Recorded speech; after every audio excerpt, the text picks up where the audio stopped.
Hello friends, ఈ క్లాస్లో singular plurals గురించి నేర్చుకుందాం. సింగులర్ ప్లూరల్స్ రెండు రకాలుగా ఉంటాయి. ఒకటి రెగ్యులర్, మరొకటి ఇర్రెగ్యులర్. రెగ్యులర్ ప్లూరల్స్ అంటే నౌన్స్కి ఎస్ కానీ, ఈఎస్ని కానీ, ఐఈఎస్ని కానీ చేర్చడం ద్వారా అవి రెగ్యులర్ ప్లూరల్స్గా మారుతాయి. For example, school. స్కూల్ అనే సింగులర్కి ఎస్ని చేర్చడం ద్వారా స్కూల్స్ అనే ప్లూరల్ ఏర్పడింది. Next, bus. బస్ అనే సింగులర్కి ఈఎస్ని చేర్చడం ద్వారా బసెస్ అయింది. Next, baby. బేబీ అనే సింగులర్ నౌన్కి వైని రిమూవ్ చేసేసి ఐఈఎస్ని చేర్చడం ద్వారా బేబీస్ అని అయ్యింది.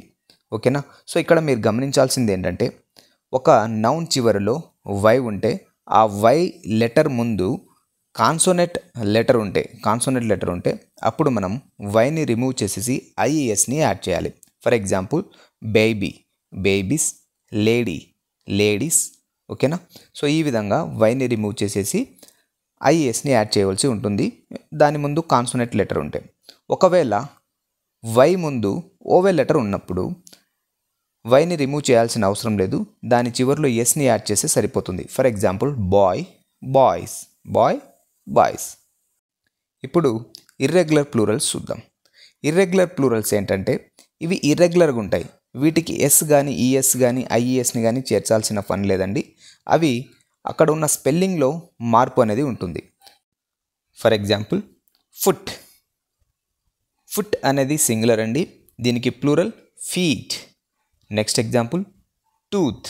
దీనికి ప్లూరల్ టీత్. Next, goose. దీనికి ప్లూరల్ గీస్. సో ఈ వర్డ్స్ని మీరు గమనించినట్లయితే చూడండి, ఫుట్ అనే వర్డ్లో ఓఓ ఉంది, టూత్ అనే వర్డ్లో ఓఓ ఉంది, గూస్ అనే వర్డ్లో ఓఓ ఉంది. దీనికి ప్లూరల్గా మార్చినప్పుడు ఆ ఓఓని రిమూవ్ చేసేసి వాటి బదులు ఈని రాయడం జరిగింది. అంటే ఇక్కడ ఓవెల్లో మార్పు వచ్చింది. ఓకేనా?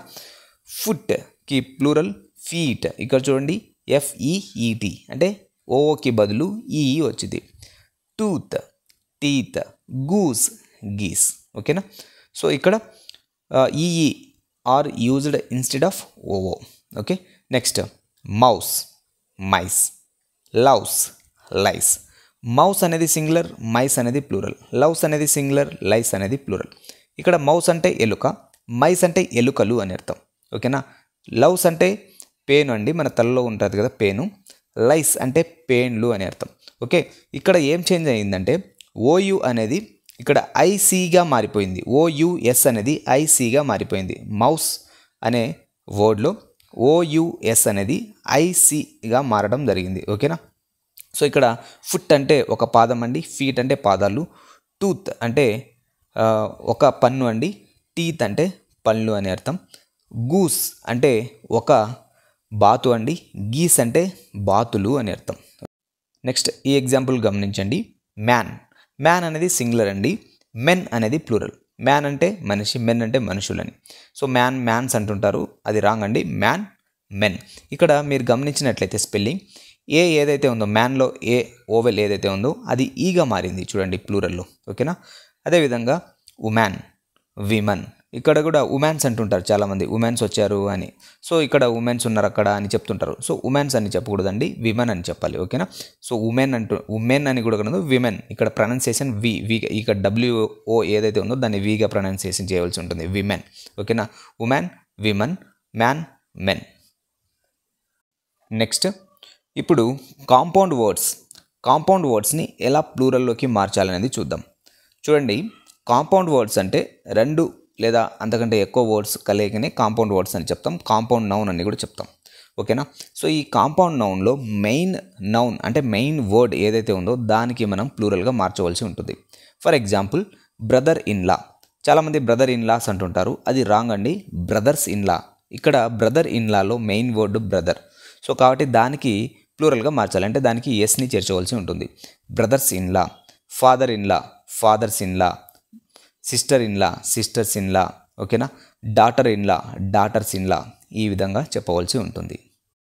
నెక్స్ట్, కొన్ని నౌన్స్ సేమ్ ఫామ్లో ఉంటాయండి, అంటే సింగులర్, ప్లూరల్ సేమ్ ఫామ్లో ఉంటాయి. For example, sheep. షీప్స్ అనకూడదండి, ప్లూరల్ ఫామ్ కూడా షీపే, సింగులర్ షీప్, ప్లూరల్ షీప్. ఓకేనా. Deer singular deer, plural deers అనకూడదండి, రాంగ్ అది, డీర్. ఓకేనా. ఇక్కడ ఎస్ని చేర్చవలసిన అవసరం లేదు, డీర్ అంటే ప్లూరలే. పోలీస్, పోలీస్ అనేది సింగులర్ అండి, పోలీస్ అనేది ప్లూరల్. ఓకేనా. పోలీసెస్ అనకూడదు, పోలీస్. సో అందుకే పోలీస్ తర్వాత మనం ఎల్లప్పుడూ ప్లూరల్ వర్బ్ని యూజ్ చేయవలసి ఉంటుంది. For example police are coming. So ఇక్కడ మీకు ఎగ్జామ్ పాయింట్ ఆఫ్ వ్యూలో ఇంపార్టెంట్ అండి. పోలీస్ తర్వాత సింగులర్ వర్బ్ని యూజ్ చేసినట్లయితే అది రాంగ్ అవుతుంది. ఓకేనా. సబ్జెక్ట్ వర్బ్ అగ్రిమెంట్ టాపిక్లో ఇక్కడ క్వశ్చన్ రావచ్చు. పోలీస్ ఆర్ కమింగ్ అని చెప్పాలి కానీ పోలీస్ ఈజ్ కమింగ్ అని చెప్పకూడదు. నెక్స్ట్ కొన్ని లాటిన్ మరియు గ్రీక్ వర్డ్స్ ఉన్నాయండి. అంటే లాటిన్ గ్రీక్ నుంచి డిరైవ్ అయిన కొన్ని నౌన్స్ ఉన్నాయి. ఆ నౌన్స్కి సింగులర్ ప్లూరల్ కొంచెం డిఫరెంట్గా ఉంటుంది. సో గమనించండి, ఇక్కడ చూడండి సిలబస్. సో సిలబస్ అనేది జనరల్గా ప్లూరల్ అనుకుంటారు, బట్ సిలబస్ అనేది సింగులర్ అండి. సిలబీ అనేది ప్లూరల్. సిలబస్ అనేది సింగులర్, సిలబీ అనేది ప్లూరల్. Next fungus. ఫంగస్ అనేది సింగులర్ అండి, దానికి plural fungi, plural fungi. Next data. మనం వింటుంటాం డాటా లేదా డేటా అని అంటుంటాం. సో డేటా అనే వర్డ్ ఏదైతే ఉందో అది సింగులరా ప్లూరలా మీరు జస్ట్ మీ మనసులో అనుకోండి. సో చాలామంది అది సింగులర్ అని అనుకుని ఉంటారు, బట్ కాదండి, అది ప్లూరల్. ఓకేనా. డేటా అనేది ప్లూరల్, డాటమ్ అనేది సింగులర్. ఓకేనా. ఇది కూడా లాటిన్ వర్డ్. ఇప్పుడు గ్రీక్ వర్డ్స్ చూద్దాం. క్రైసిస్. క్రైసిస్ అనేది సింగులర్ అండి, దీనికి plural crises, crises. Next diagnosis అనేది సింగులర్ అండి, దానికి ప్లూరల్ డయాగ్నోసెస్, డయాగ్నోసెస్. ఓకేనా. Next phenomenon. సో ఫెనోమినన్ అనేది సింగులర్ అండి, ఫెనోమినా అనేది ప్లూరల్. సో ఫెనోమినన్కి ఫెనోమినా అనేది ప్లూరల్ ఫామ్. సో ఇవన్నీ గ్రీక్ వర్డ్స్. సో ఇవి చాలా ఉన్నాయండి, మనము మన యాప్లో క్లాసెస్ చెప్పాము. సో ఆల్రెడీ మన క్లాసెస్ తీసుకున్న వాళ్ళు ఇవన్నీ తెలిసి ఉంటుంది. ఇది ఒక రివిజన్ క్లాస్ మాదిరి ఉంటుంది మీకు. లర్న్ విత్ శ్రీరామ్ యాప్లో ఇవన్నీ చాలా క్లియర్గా చెప్పానండి. నౌన్ టాపిక్ చెప్పినప్పుడు నౌన్ నంబర్ అనే టాపిక్ ఏదైతే ఉందో అందులో క్లియర్గా చెప్పాను. సో అన్ని రూల్స్ చెప్పాను, స్పెల్లింగ్ రూల్స్ చెప్పాను. సో లాటిన్ గ్రీక్ వర్డ్స్ ఇవన్నీ టెక్స్ట్ బుక్లో ఉన్నాయి. టెక్స్ట్ బుక్ ఎగ్జాంపుల్స్ చెప్పినప్పుడు కూడా చెప్పాను. సో ఇవంతా ఎవరైతే మన యాప్లో కోర్సెస్ తీసుకున్న వాళ్ళకి చాలా ఈజీగా అర్థమై ఉంటుంది, వాళ్ళు ఇవన్నీ నేర్చుకొని ఉంటారు. ఇప్పుడు ఇది మీరు చూస్తున్నట్లయితే ఇది మీకు రివిజన్ క్లాస్గా ఉంటుంది. ఏవైతే నేను యూట్యూబ్లో రివిజన్ క్లాస్గా కొంచెం టాపిక్ తీసుకొని, సో కొన్ని టాపిక్స్ తీసుకొని దాన్ని షార్ట్కట్గా చెప్తూ సో ఏవైతే అప్లోడ్ చేస్తానో అది యాప్లో కూడా అప్లోడ్ చేస్తాను. సో దాని ద్వారా మీకు ఒక రివిజన్ క్లాసెస్ మాదిరి అయితే ఉంటుంది. అదేవిధంగా మళ్ళీ ఇంకోసారి మీరు వింటే ఇంకోసారి గుర్తుపెట్టుకోవడానికి అయితే అవకాశం ఉంటుంది. అదేవిధంగా ఎవరైతే యాప్ డౌన్లోడ్ చేయలేదో ఒకసారి డౌన్లోడ్ చేసి కోర్సెస్ని చూడండి. ఇప్పుడు యూట్యూబ్ ఛానల్లో కూడా నేను వీడియోస్ అయితే అప్లోడ్ చేస్తూ ఉంటాను. కొన్ని పర్సనల్ వర్క్స్ వల్ల నేను అప్లోడ్ చేయలేకపోయాను. ఇంకా మన ఛానల్ని ఎవరైనా సబ్స్క్రైబ్ చేసుకోకుండా ఉన్నట్లయితే ప్లీజ్ సబ్స్క్రైబ్ చేయండి. మీకు యూస్ఫుల్ కంటెంట్ అయితే మన ఛానల్లో అప్లోడ్ చేయడం జరుగుతుంది. Thanks for watching this video and bye.